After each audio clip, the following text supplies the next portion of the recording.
முத்தரப்பு பேச்சுவார்த்தைக்கு தேதி குறித்து கடிதம் வழங்க வேண்டும் என்கிற கோரிக்கையை நாங்கள் அனைவரும் ஒருங்கிணைந்து ஏகமனதாக வலியுறுத்தினோம்.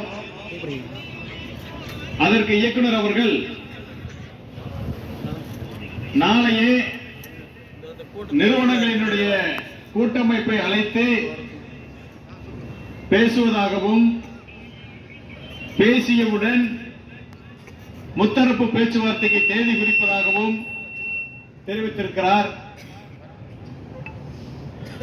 நாம் இன்னைக்கு வந்திருக்கிறதே முத்தரப்பு பேச்சுவார்த்தைக்கான தேதி குறிக்கப்பட வேண்டும் என்கிற நோக்கத்தோடு நாம் இங்க வந்திருக்கிறோம்.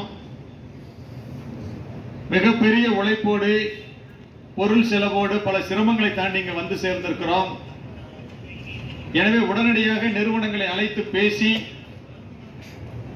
ஒரு முத்தரப்பு பேச்சுவார்த்தைக்கு தேதி குறித்து தாங்கள் கடிதம் வழங்க வேண்டும் என மீண்டும் மீண்டும் அவரிடம் வலியுறுத்தி கேட்டுக்கொண்டோம்.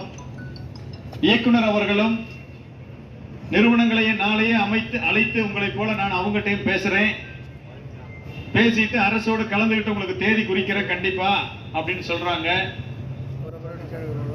கடந்த காலங்களில் ஏற்படக்கூடிய நம்மளுக்கு அனுபவங்கள் என்னன்னா, இப்ப அங்க இருக்கக்கூடிய போலி சங்கங்களை வைத்துக் கொண்டு நிறுவனங்கள் நேரடியாக பேசி இந்த சங்கங்களை நாங்க இங்க இருக்கிற சங்கங்களோட பேசி முடிச்சிட்டோம், 1,500 ரூபாய்க்கு ஒத்துட்டாங்க, 1,400 ரூபாய்க்கு ஒத்துட்டாங்க, எங்களுக்கு அவங்களுக்கு எந்த பிரச்சனையும் இல்லை, விவசாயிகள் கோழி வளர்த்துட்டு தான் இருக்காங்க, விட்டுட்டு தான் இருக்கிறாங்க, குஞ்சு இறக்கிட்டு தான் இருக்கிறாங்க. ஒண்ணு அவங்க சொல்றதுக்கான வாய்ப்புகள் அதிகம். அவங்க நாங்க பேசணும், முதலாளிகளோட பேசணும், நிறுவனங்களை அழைத்து பேசணும், பின்பு அரசோட கலந்துட்டு நாங்க தேதி குறிப்போம், ஒத்துழைப்பு கொடுங்க, கண்டிப்பாக நாங்க செஞ்சு தருவோங்கிற ஒரு நோக்கத்துல தான் இயக்குனர் அவர்களும் அந்த அதிகாரிகளும் தெரிவிக்கிறாங்க. அதனால உங்களிடம் கேட்டுட்டு ஒரு முடிவெடுக்கலாம் நாங்களாம் வந்திருக்கிறோம். கார்பரேட் கம்பெனிக்காரங்க கொஞ்சம் நீங்க தான் பேசணும். கார்பரேட் கம்பெனிக்காரங்க கொஞ்சம் ஒத்துழைக்காதீங்க, நீங்க தான் பேசணும். அது வலியுறுத்தி பண்ணுங்க. அவர்கள் தேதி அமர்ந்து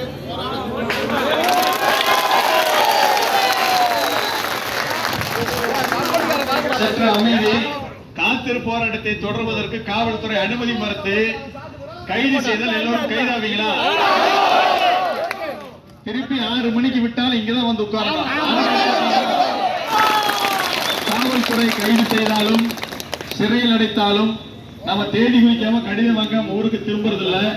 எல்லாம் ஒரு சில துணியோட வந்திருக்கீங்களா? ஆமா, ஜெயில ஓட்ட ரெடியா இருக்கீங்களா? இது ஒட்டுமொத்த கூட்டத்தோட முடிவு தானே? தெளிவா சொல்லிடலாமா? நன்றி, நாங்க சொல்லிட்டோம். பெரு நிறுவனங்களிடமிருந்து நாங்கள் வளர்ப்பு கூலிக்காக கோழிகளை வளர்த்திருக்கிறோம். 2013 தமிழ்நாடு அரசு விவசாய வளர்ப்பு கூலி உயர்த்துவது சம்பந்தமாக ஆண்டுதோறும் முத்தரப்பு பேச்சுவார்த்தை நடத்தி உயர்வு அறிவிக்க வேண்டும் என அரசாணை பிறப்பித்திருக்கிறது. அதன் பின்பு ஒரு முறை கூட நடக்கவே இல்லை. கடந்த 6 மாதங்களாக நாங்கள் முயற்சி எடுத்த அடிப்படையில் தமிழ்நாடு அரசு முத்தரப்பு பேச்சுவார்த்தை நடத்த சொல்லி இயக்குனர் அவர்களுக்கு உத்தரவு பிறப்பித்திருக்கிறது. எங்களையும் அழைத்து எல்லா விவரங்களையும் பெற்றுக் கொண்டாவிட்டார்கள். ஆனாலும் முத்தரப்பு பேச்சுவார்த்தை எங்களுக்கு குஞ்சு கொடுக்கக்கூடிய தீவனம் கொடுக்கக்கூடிய அந்த முதலாளிகளையும் எங்களையும் அரசு தலைமையில் நடத்தி கூலி உயர்வு வளர்ப்புக்குள்ளேயே தற்போது கிலோவுக்கு 6 ரூபா 50 பைசா கொடுத்துருக்காங்க. அது எங்களுக்கு கடுமையான நஷ்டத்தை கொடுத்துட்டு இருக்குது. அது 10 இல்ல, நஷ்டத்தை கொடுத்துட்டு இருக்குது. எனவே கிலோவுக்கு 20 ரூபாயை எங்களுக்கு குறைந்தபட்ச வளர்ப்பு கூலியாக நிர்ணயம் செய்ய வேண்டும் உள்ளிட்ட 10 கோரிக்கைகளை வைத்து நாங்கள் இன்றைக்கு இயக்குநர் அலுவலகத்திற்கு பேச்சுவார்த்தை வந்திருக்கிறோம்.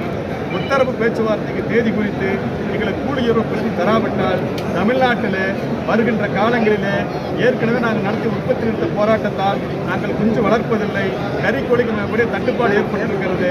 எனவே கறிக்கோழி, பிராய்லர் கோழி எங்கேயுமே தமிழ்நாட்டுக்கு கிடைக்காது. மிகுந்த நஷ்டமாகிற தொழிலை, கடனாளியாகிற தொழிலை நாங்கள் செய்ய விரும்பவில்லை என்பதை தெரிவித்துள்ளோம்.